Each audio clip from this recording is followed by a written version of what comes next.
listening to Bishop Brothers, a safe space where real issues being dealt with by real people are brought forth and discussed. Every week, the fire of love is lit as two 21st century bishops share the first century church message.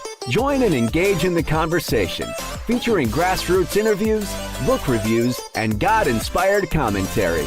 Here are your hosts, Aaron and John, Bishop and Bishop, Chief and Chief. But above all, they are brothers. Welcome aboard. What's going on? Not much. How's things? Oh, going great. Going good. That's good. It's good to be back in the studio. Been a minute. I know, yeah. Hasn't been a minute. Yeah. Man. Been a minute, but it's good to be back in the studio. Always good. Yeah. Always good. Always good to see you guys on YouTube again. Yeah. TikTok, YouTube. Yeah. Yeah. Spread no wings. Yep. Well, we got a full docket tonight. Yeah, three more shows before. Man, it goes by quick. Doesn't it? I know. It's like August. Like, man. We're just Christmas is here. Yeah. We're in year 5. Yeah. And we're almost done with year 4, halfway through year 5 already. That's pretty wild. So we definitely got some things we want to discuss tonight. I think the first thing we'll talk about is the most recent thing that happened. I want to talk a little bit about Henry Kissinger, because that seems to be a hot button thing, and I'll open with this. My generation, the millennials, we are a vote with our feet generation. We're definitely a generation that if you do something we don't like, we'll just leave. We typically won't engage. I mean, we protest, so we do those things. Mm-hmm. But if, like, let's say at a church, if you're at church and the pastor says something you don't like, we are not going to argue with the pastor about it. Mm-hmm. Millennials will just leave. Mm-hmm. Right? We just go, you know what? It's toxic. I don't want anything to do with it. And we walk out. Mm-hmm. And that's what we do. What I'm learning about Gen Z, and probably Gen Alpha behind them, mm-hmm. The even younger generation who's just now getting on TikTok, is they condense the nonsense. They mm-hmm. don't. Not only will they walk away from these institutions, mm-hmm. but they will actively protest these. They will actively, to these institutions' faces, stand up and say something. Mm-hmm. And one, I'm really proud of that generation for standing up and doing that.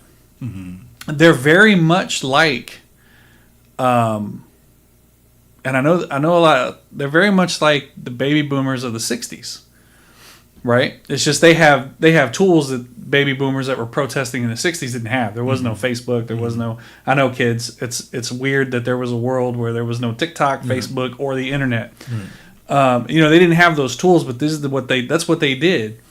Gen Z is doing that, but they're doing it and they're leveraging the tools that they've been provided.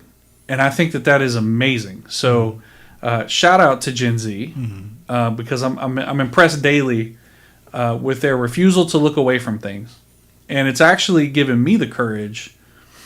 If someone that young can have a voice, why can't I, as a more quote-unquote established, educated, why can't I have a voice? So, I watch my kids and I watch my older two that are in Seattle that are involved in a lot of protesting. Mm-hmm. And it just gives me courage to do the things that I do on TikTok and Facebook and those places. So much love to Gen Z. But I want to get your take. Don't take this the wrong way, Bishop, but you've been around a little longer than me. Mm-hmm.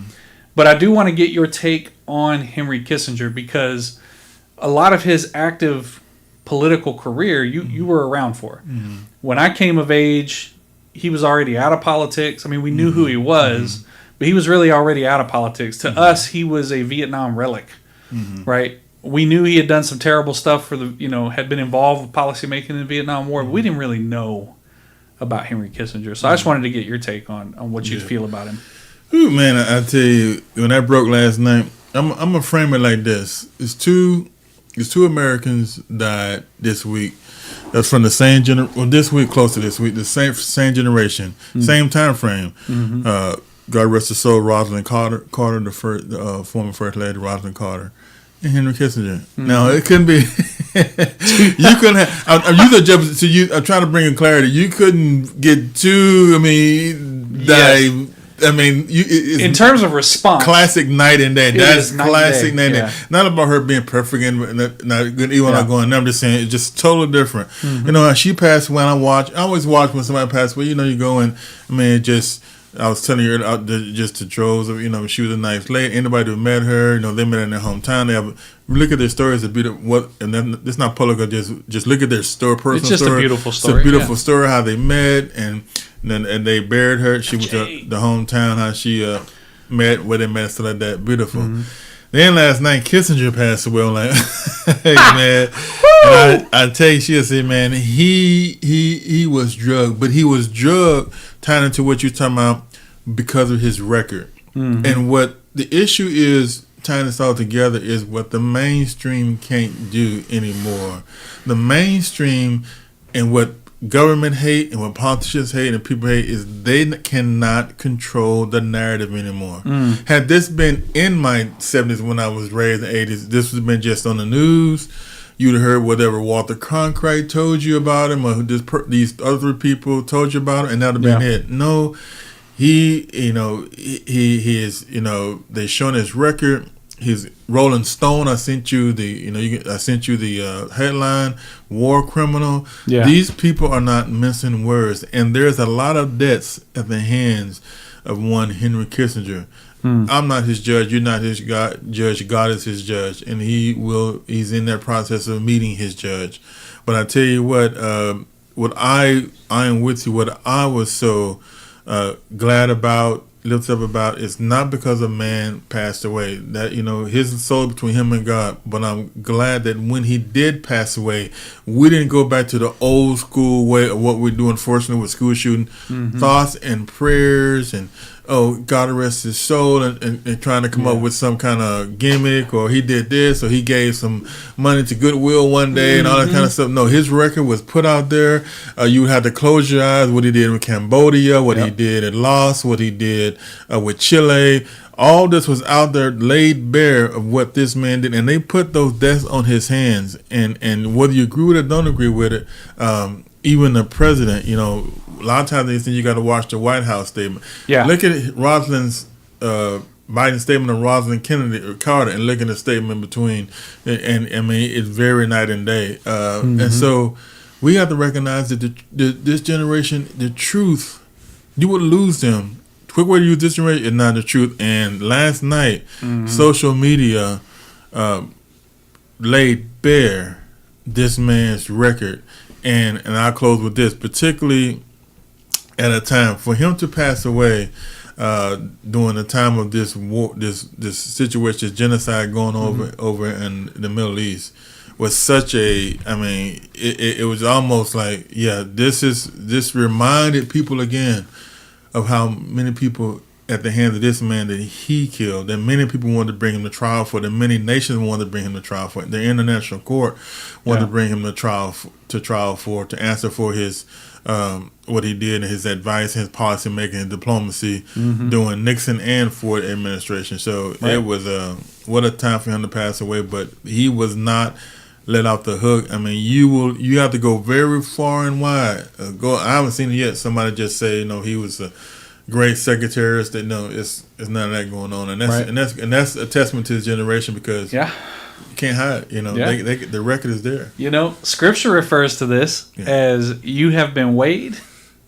you have been measured, and you've been found wanting. Right, and I love how you brought up Rosalind Carter, because if you remember, and you clearly remember more than I do, because I wasn't even alive when Carter was president. But the thing about Carter, someone said this on Thomas Bishop, a person I follow on TikTok. He said this about Jimmy Carter. He said Jimmy Carter was by far not the best president.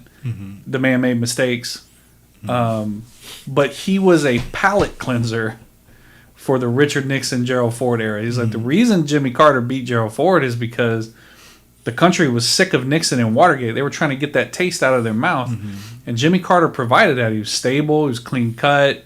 He hit all the, And part of the reason he did that was because of Rosalind, Yeah. right? And they, it's just really beautiful how people are like, and I don't know if you saw excerpts from the funeral, I did, yeah. but every first lady, to include Melania Trump, was in that room, right?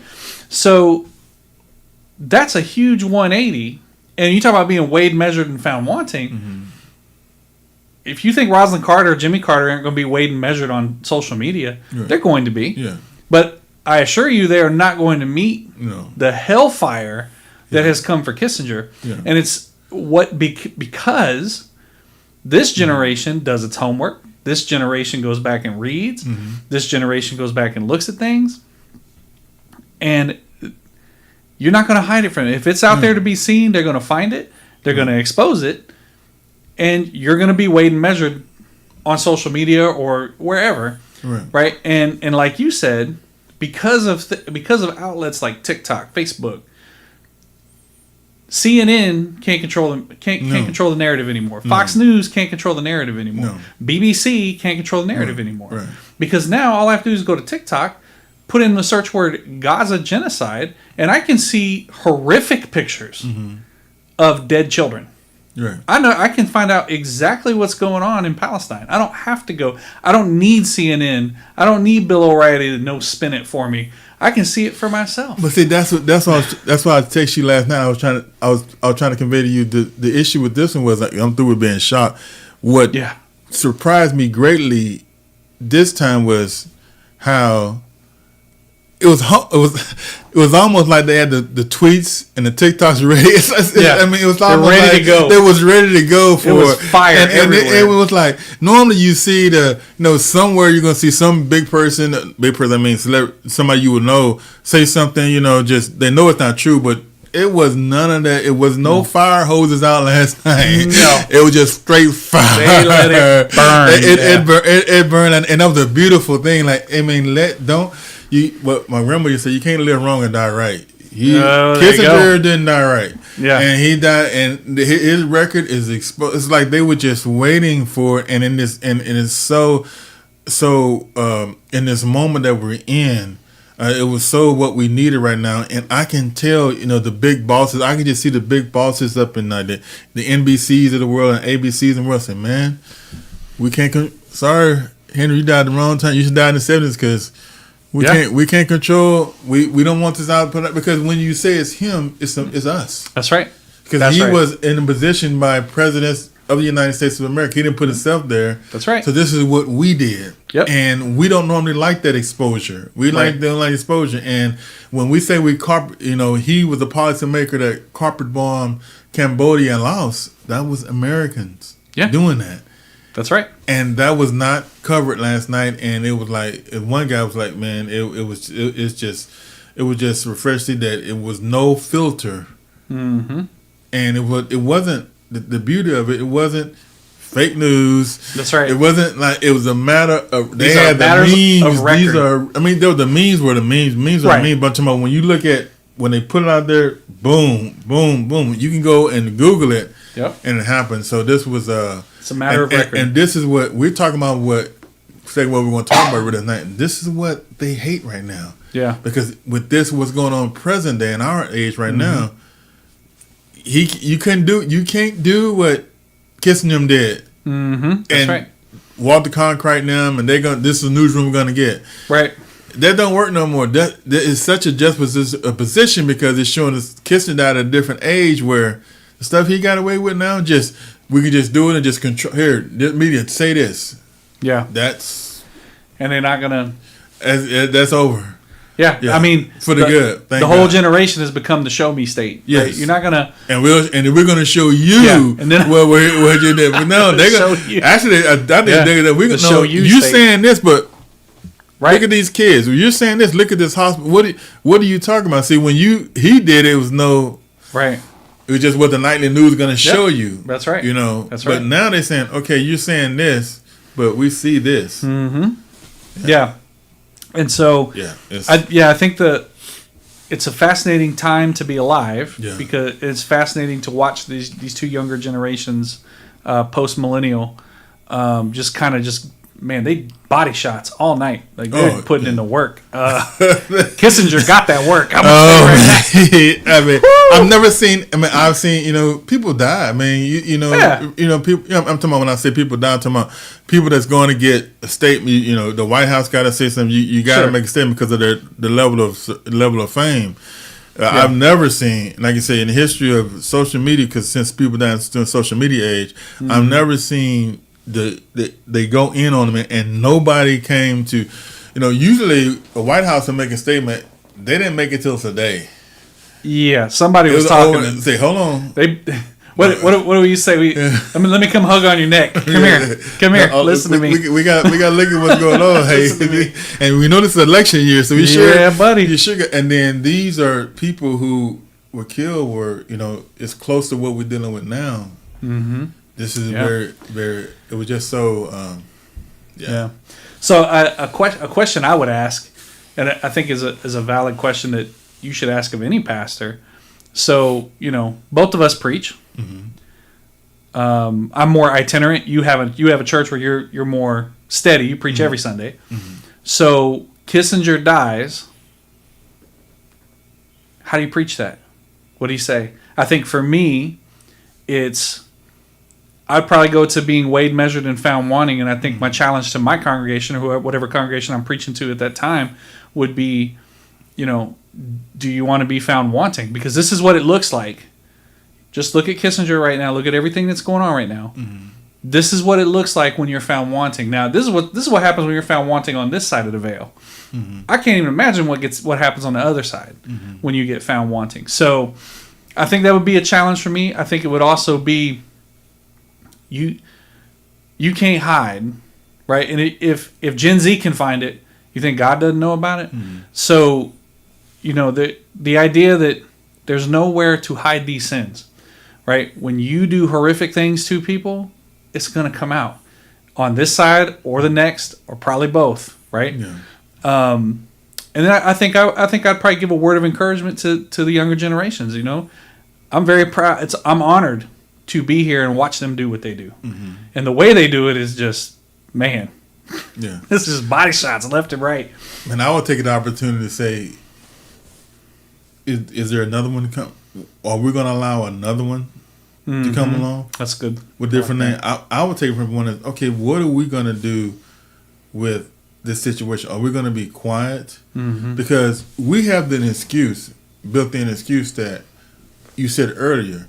We didn't have access to different forms. You had ABC, NBC, CBS. That's it. There wasn't no other sources to get information. Now that's over. So now, are we going to allow genocide, mass death, just because they said, or are we going to challenge? What I can tell this generation today is teach us, because y'all are showing us the courage to using the tools that we have now to say, it's one thing to have tools.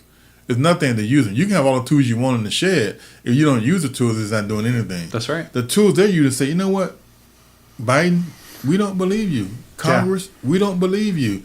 Representative, we don't believe you. Supreme Court, we don't believe you. We see this and you're saying that. This is not 1973. We're just going to say this is what we see. This we see. Why can't we speak? Why can't we talk? Why are you taking First Amendment rights? And I would preach and say, this is what God calls us to do. We're not called to be right, left, center. We're called to be the conscience of the country. Yeah. And Kissinger operated in a vacuum where he had no conscience to answer to. Right. This generation say, no, we're going to be your conscience. We'll help you out. Under God, because you are lying. We got the receipts and the evidence they call that you're lying, and we're going to put it out there, and you can't control us because we don't work for NBC, we don't work for CBS, and we don't work for ABC. That's right. We work for ourselves, and we have the cameras. We don't need your camera. Yeah, we got our own cameras. We don't need your network. Yep. We don't need you, and that's a freeing generation. Say we don't want another Kissinger to come along because it'd just be a different name and a different face. Right. Right. And so that's what I was lift up say. We got to lift up our voices. You might lose your job. You might lose your career. You might do this and that. But is it worth another genocide? Right. Right. And then when the time for testing comes, yes, where are you going to be found? Yes. Are you going to be found in the Kissinger camp? Yeah. or you're going to be found in the Rosalind Carter camp. Yeah. Right? I mean, I think it's that simple. The other question I would ask, the other thing I want to bring up is, what does it look like now? So, some people might say, we guys are bishops in the church, you really shouldn't be involved in these politics. And we've already talked about how, well, you come into our arena, so we have no choice. Mm-hmm. We're going to talk about it. But, there's big names like Kissinger who do these horrific things and do the cloak and dagger and play the games. But there are little mini Kissingers running around with churches right now. Yeah. They may not be bombing Cambodia, Yeah. but they're marginalizing people. Abusing people. They're abusing people. Yes. They're doing these same type of things, maybe just on a smaller scale. So for me, this is why, especially for Gen Zers out there and Gen Alpha that are believers in the 10 church still, that's the beauty of that generation. They're not leaving. Right? I would leave. That's what I did. I left that church, right? I was like, I'm not going to put up with this. I'm not going to be a part of it. But they, not only will they not be a part of it, but they will actively get in their faces. They will actively do these things, both in social media and in person. They have no problem with the smoke, right? They have no problem creating smoke. They have no problem, fanning the flames. If you do it, they're going to call it. And I'm so proud of Gen Z as a whole, regardless of what they believe and what they're doing. But when are we going to get these prophets in the church? We've talked about this before. Everybody wants to be a prophet until it's time to do what prophets do, right? Prophets lose their jobs. Prophets lose their lives. When are we going to start getting some Christians who are going to do that? Because and we're going to move into Palestine and Palestine, Israel here in a second. But that's a primary example of the church going dead quiet, trying to play this neutral ground. Well, we're the church. We don't want to be political unless it's Ukraine, or it's it matches my political or rhetorical goals. Then I want to get involved. But as a general rule, we don't really want to get involved. So I guess that would be my challenge or my question to the modern quote unquote church. When are you going to stop being in line with the Kissingers of the world? When are you going to start being Rosalind Carters? That's it.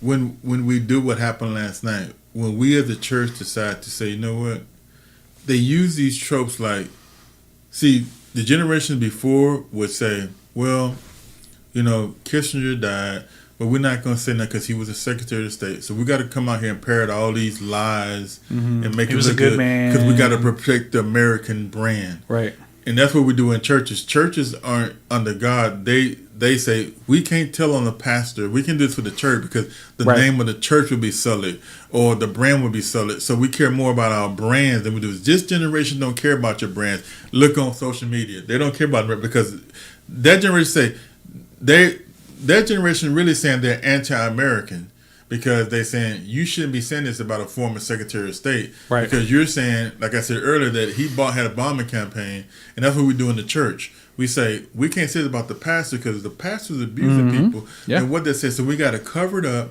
we got to keep it, but you can't hide it. When the social, when what happens in the world comes to the church, where these pastors and these leaders start getting exposed, then you're going to see a change because they can't control. But the problem is, they're not coming in, and what's left is it's going to take a dying out because they looked at that. They looked at what happened. This statement by Biden is evident that they looked at the reaction and say, "We can't come out here with the classic statement."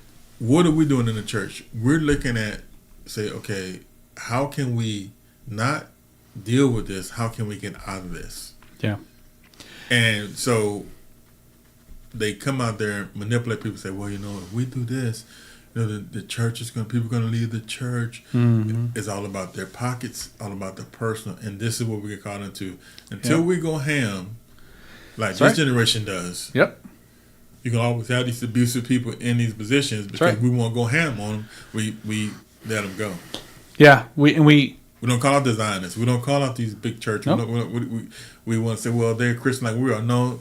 Yeah. There's not. We talk about where Zionism from. Yeah. And we need to start calling the Zionist pastors. Yeah. Because you really just upholding white supremacy and power, what you're doing. Yep. It's not about Christianity. Absolutely. And, it's just frustrating that, we'll be so loud in other arenas, but when it comes to the church, we want to be real quiet about the pastor because we don't want people leaving. We don't want, and I've gotten in trouble for saying, I've lost jobs for saying this, but, sometimes churches need to die. Mm-hmm. Yeah. Churches need to die. And that's then not really the church anyway. Not physically. I'm not saying Yes. that people need to die. What I'm saying is these buildings need to go away. Right. And that's okay. Right. So that was the Henry Kissinger thing. Now the next thing I want to talk about is this most recent resolution from our government here in America, from the House. Mm-hmm. And basically, it's a big resolution. Definitely go read it. Don't just take our word for it. And we know Gen Z will. Mm-hmm. They will definitely go read it. But in essence, it says that if you are anti-Zionist, if you are anti-state of Israel, that is a form of anti-Semitism, meaning you are anti-Jewish, right? Where, for me, I firmly believe you can be very much against what the state of Israel does and still support Jewish rights in this country, Jewish rights everywhere. We can still acknowledge that the Holocaust happened and it was horrific. We can still acknowledge the damage done to Jewish bodies and to Jewish culture, and still mourn that, right? But it's shocking what was said in that resolution. Well, not shocking. I'm not surprised. What was surprising to me, I'll be fairly honest, what was surprising to me is that this passed with all yeses in the House of Representatives except two. Mm-hmm. Two. One of them, a Republican. Mm-hmm. A Republican and Rashida Tlaib, the only Palestinian American serving in Congress. Mm-hmm. That is gross. Mm-hmm. But it doesn't surprise me because we've been saying this and I've been saying this for as long as I can remember. Definitely for the 5 years we've had this show, it's just like Sitting Bull said, left wing, right wing, same bird, right? This is the proof. If I ever needed proof, this would be the proof to me that you think these two parties hate each other. That's what they want you to believe, right? They don't hate each other. Mm-hmm. They have an unspoken gentleman's agreement in that Congress, and I'll say this. I want to get your thoughts on the resolution. We need to remember this about our country. Our government does not care about Jewish people. Mm-mm. Our government does not care about the state of Israel. Mm-mm. All our government cares about is its imperial interests in the region. And right now, those imperial interests in the region need the state of Israel to sustain itself. Mm-hmm. That is the only reason they pass this unanimously, because they all understand that they're all going to lose money. The country is going to lose its foothold in the Middle East if Israel were to not exist, if the state of Israel were to not exist anymore. Mm-hmm. So it's just very sad to me. Disappointing. I'm not sad. I'm not surprised. I'm disappointed.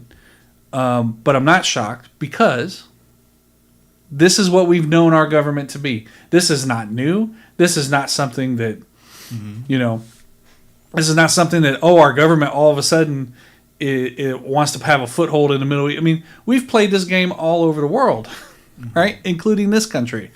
So it's just, if you're surprised by this, you don't understand your own government. Yeah. You don't really understand what it is they're really about and what they're doing. But what they said was, the words were, if you believe that Israel don't have the right to exist, you're anti-Semitic. Mm-hmm. That's what it says. Yeah. One passage says that you don't. So the created state of Israel, we don't have anybody who said Israel don't have a right to exist. Right. But existence have nothing to do with operating with impunity. Those are two separate things. Those are two separate issues. Yeshet right is this. This country, as we spoke before, this country, United States of America, that me and you sit in right now, in the great state of Texas has a right to exist. That don't erase the fact that something else existed nations before this one was formed, no matter how it was formed. Yeah. We're not having the argument that it was taken. We know that, but it's still as we sit right here on November 30, 2023. This is a sovereign nation recognized in the world. Period. Mm-hmm. And we have a right to exist. Yet we don't have a right to. If I say America, like that's why Kissinger said that what Kissinger did against Cambodia and Laos was wrong. How am I anti-American? This anti stuff is so. How is it anti-Semitic? Was saying where Israel shouldn't bomb children?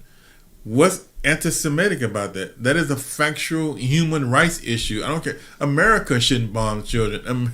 No one. Russia should bomb children. So am I anti-Russian? So this notion they're trying to tie it together, and they take anything of how they are exercising this war to be anti-Semitic if you say something against it. No, I don't want. I have children. Well, whether I have children or not, I don't want to see kids and be killed.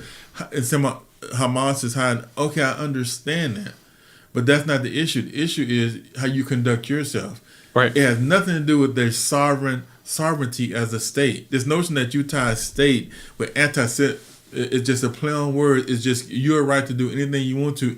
It is what it is. Fundamentally, you don't want to be criticized. You don't want to be called out. You don't want to be. You want to live in the 1970s again, where you do what you want to do. They get on TV all time without and tell you consequence. without consequence, we don't know. You want to have no answers to what you're doing, and then you say if you question it, you're anti-Semitic. How?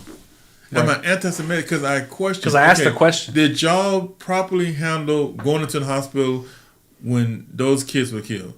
Did y'all properly? I didn't say you have a right to exist. Yeah. I didn't say you have a right to not protect yourself. This is basic human rights. You do. Right. But this resolution is trying to tie all criticism, all questioning, it's a gag all order. Inquiry of anti-Semitic. Yeah. And so that's like me saying, is it black slave ancestors of slaves to say, well, I don't like the fact that my ancestors would say, well, are you anti-American? Because people say that too. Yeah, they say, well, go back to Africa. Okay, but I'm not from Africa. What does that got to do with me saying that the country? So get case in point. I say. We owe reparations. Well, go back to Africa if you don't like this country. Okay, how do we jump to when did I say it? I'm supposed to go back to Africa, a country that I'm not even from. Right. My ancestors are from, but I'm not even from. So why should because I'm anti-American. Right. See how we do with these pound words? Mm-hmm. Because that is to quell dissent. Right. That is and this is dangerous because this country is nothing but built on dissent. And what's really interesting, what I find very, very interesting and very, very ironic is the same people the majority of people that supported this bill, right, are the same people who were anti-war in Ukraine. Can you imagine if we would have said, if you don't vote to send Ukraine arms, you're anti-Ukrainian? Right. They would have lost their mind. They were like, of course, I don't have any issues with Ukrainians. I just don't think we should be spending our money, and I don't think we should be sending our, hard-earned money, and we definitely should be putting troops on the ground. You can have that stance. There's nothing. I have that stance. I don't want American soldiers dying in Ukraine, right? I don't want to be in an outright war with Russia. I don't want that, right? Does that mean I'm anti-Ukrainian? No. Do I believe Ukraine has a right to defend itself? Absolutely. What's the difference?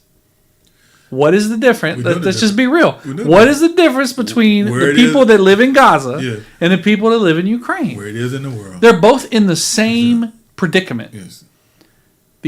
There's only one difference, and I'll just say it. Their skin tones are different. Mm-hmm. You call it what you want. That's data. And one is under American control, and the other one is not. Yep. That's data. And we don't That's it. Well, we can't control. Yep. It's the same thing in the church. You cannot question a pastor. Mm-hmm. So the pastor says something, and this is why we watched in the crisis where people were killed with COVID. Because their pastor told them to come to church and say, well, Jesus, we watched this. Yeah. Jesus is my vaccine. Yeah, and they're dead. And now look. Yep. Not surprised at all. If you say something against the pastor, you coming against God. Mm-hmm. This is how we're doing a lot of areas, and it destroys lives. And that's what it did as a resolution. It's just, yeah. Yep. And the last thing we'll talk about is we talk about the resolution, and clearly that spills over into the actual conflict. I said this to Bishop before we came live, and that is, if you have a pastor that is not speaking about what's going on in Israel Palestine right now, you need to get a new church. Mm-hmm. And it's all political. It's not political. There are a lot of very nasty, hard lessons that are valuable for us to know, right? That we can learn from what is happening over there right now. And furthermore, we should be speaking about it. We should not be hiding behind, I don't want to get political. I don't want to get into it. Why not? Why not? Early Christians had no problem being involved in being a Christian doesn't mean you're no longer political, that you're no longer involved. You're just not led by the nose, by the nose ring of politics, mm-hmm. right? What it means is you have a standard, right? Whatever that standard is, whatever your belief structure is, right? You have a Christian belief structure, and as the waves of time happen and sand shift and political movements move in different directions, I'm not a Democrat. I'm not a Republican. I'm a Christian, mm-hmm. right? I'm a follower of Jesus Christ. And that is what dictates how I vote, right?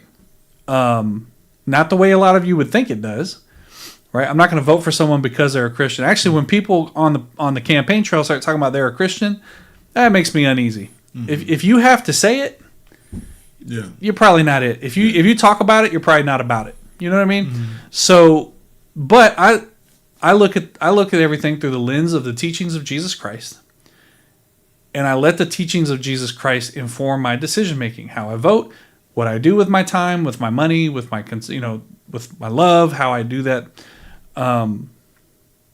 So the number one thing is if your church is not talking about Palestine, Israel right now, and all you're doing is waving the Israeli flag in church, we're done with you. I'm done with you. I'm not going to follow you down that road. I'm not, because you are being led around the nose. You're being led by the nose into politics, not by Jesus, right? So that being said, I think I have to reiterate what we talked about a couple weeks ago. Biblically, the state of Israel is not the ancient kingdom of Israel. I don't owe the state of Israel anything because I follow Jesus Christ. Right. Nothing. If you support the nation of Israel, you cannot say, if your only reason is because of Jesus, you have an invalid reason. Mm-hmm. Because Jesus would not support that. If your Jesus supports what's going on and what Israel is doing in Gaza right now, then I don't want nothing to do with that Jesus. Nothing. So stop hiding behind the facade of religion and just own it. I'm pro-Israel. I do not believe the Gazans have the right to exist. Mm-hmm. Just say it. Yeah. Stop hiding behind my Jesus, because that is infuriating to me. So that's what I'll say about that. And you're saying, well, it's against Hamas. It should be, but is it? What does babies got to do with Hamas? Yeah. What baby do you know signed up for Hamas? And this political argument, I always get people that, and they talk about Jesus. Okay. The last time I read, the way I understood is Jesus was killed on a Roman cross. Mm-hmm. The Jews did not kill Jesus. Yeah. They took him to Rome. The state of Rome killed Jesus. Right. He was executed by a state government, a sovereign government. Yep. You just can't. We don't just run around and get. So the notion. What did they do? They politically persuaded them through lies that he was committing sedition against the state, saying that he was a king. That's right. Know your history. Yep. And kings don't like other kings. Nope. Watch Especially the in their Game own of kingdom. Thrones. Yeah. Y'all need to we need to understand monarchy. Yeah. That's very threatening to another king. Yeah. And he said he was a king, and they killed him for it. The state of Roman state killed him. The Jews turned him over to him because they knew when he said he's a king that the government was going to come against him. And then they said, "Give us Barabbas," because it's all politics. That's right. Tied together. And so the notion that, but the biggest notion is that we want to have it both ways and not accept the fact that we are accountable to humanity. Mm-hmm. That's He right. did not come to die for states or nations or governments, Right. or kings. He came that he died for humanity. And when you be silent when humanity is being destroyed, you are complicit in that inhumanity. And his families find out today that whoever he was to you was a very inhumane. And I'm not going to find myself in there hiding behind some political. How can I tell if I bring a young child from that area, no matter what side, how can I tell them I don't love them? But I can't speak for you because I don't want to be involved in politics. Go have a seat. Yeah. To them, that's not politics. To them, it's just bomb. When I look at your kids, I see them.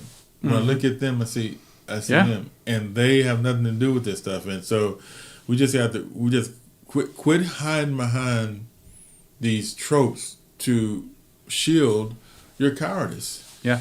Just say you don't want to speak about it. You want to buy the company line. You're going to fall out with the company line, and just own that. But don't try to erase or try to dismiss my upholding children. Right. Say I'm being political. No, I'm being human. Yep. And I'd say this: if you can look at a picture of dead children, and you have children, and you can't see your children in that picture, it says a lot about you.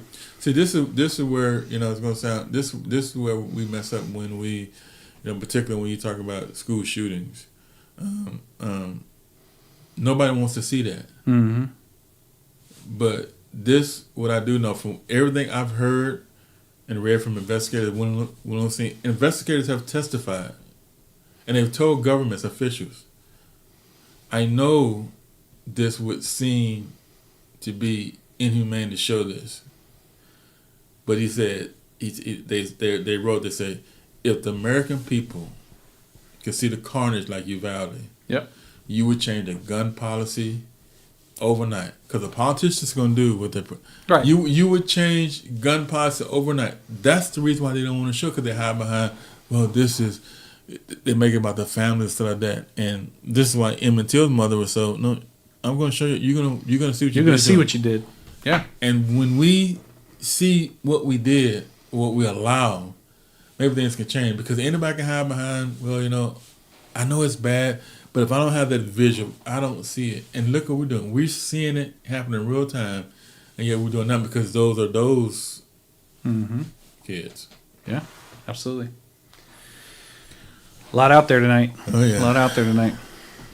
Well, we appreciate your time, people on TikTok and YouTube and everyone else out there. Give us a like, subscribe, follow. Yeah.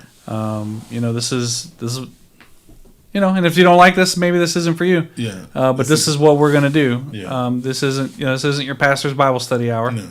I would love to go do a prophet series right now. I would love to bury. I'll be honest. I would love to bury my head in the sand right now into some theology, but we cannot do that. And if you're a pastor in this country, you should not be doing that either. No. You owe it to your congregation, and I would even go so far as say you owe it to your God to turn your face and face what's going on and speak about it. I don't. You think I want to talk about dead kids? No, I want to talk about theology. I want them to stop dying. Yeah, I would killed. That's what we want. But until they do, I'm not going back. We don't do no prophet series here. No. We're not going to talk. We're not going to talk about the Book of Mark. That'd be just inhumane. No. So, this is what we're doing right now, and that's what we're gonna do until we can't do it no more. So, thank you for tuning in tonight, and next week. Thanks for joining us on this week's episode of Bishop Brothers. Make sure to visit our page, Bishop Brothers, where you can like and follow so you'll never miss a show. While you're at it, please tell a friend about the show. The brothers salute you. Until we meet again, Godspeed.